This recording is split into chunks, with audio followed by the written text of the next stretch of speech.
In the beginning with Ferdinand Magellan.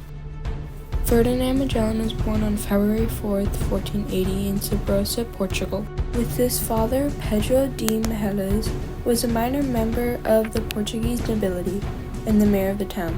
His mother, Elda de Magallan. Ever since he was little, he wanted to be a conquistador. But he knew all the challenges he may face. March 15th, at the age of 25, Magellan enlisted in the fleet of 22 ships sent to host Francisco L. de Melda as the first viceroy of Portuguese India. At the age of 38, Magellan started his voyage around the world. 2 years later, at a pit stop before Magellan and his crew returned home.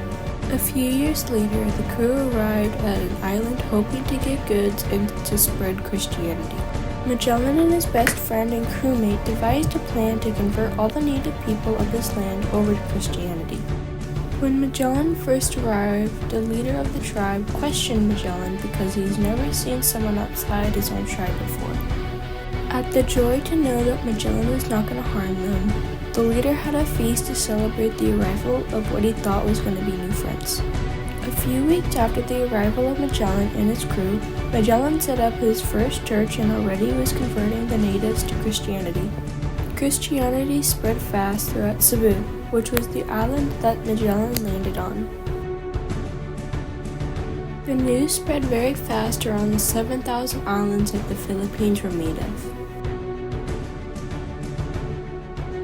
Other tribe members from the other islands came to see where it all started and the legend Ferdinand Magellan. But there was one who felt like something was off, and his name was Lapulapu. From all the stories that he has heard from the conquistadors assuring cities, he just knew that Ferdinand Magellan was just too good to be true. Lapulapu told the only one that he knew that would believe that Magellan was too good to be true, and that was the tribe leader, also his best friend. Once the leader knew, he called Magellan into his tent for a talk about what he was really here to do. Magellan did the best he could to act like he was not like the rest, but the tribe leader now knew that it was just an act so he could kill them later. Magellan is mad that his secret got out, so now he thought that the only way to settle it was to fight. Magellan threatened the native people, saying that if they did not all convert to Christianity, that their whole tribe would be destroyed. The tribe refused and just wanted their people to choose whether they would follow God or not. From that day, Magellan was no longer a friend, but now an enemy. Magellan left the island for a few days to develop a plan on how to fight them. When he came back, Magellan was not the only one prepared to fight. Magellan had 18 of his crew members stay behind on the larger ships in case anything went sideways.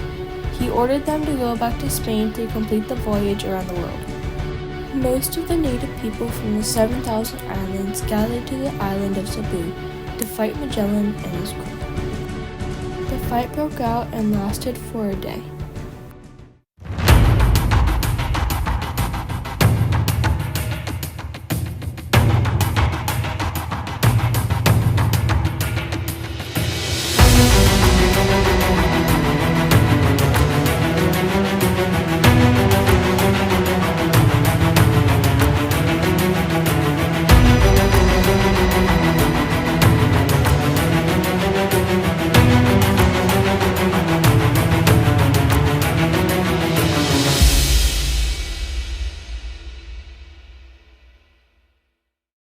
At Magellan's last moments, he promised that this fight was not over, and he was right, because the Spanish came and ruled for 300 years, converting everyone into Christian.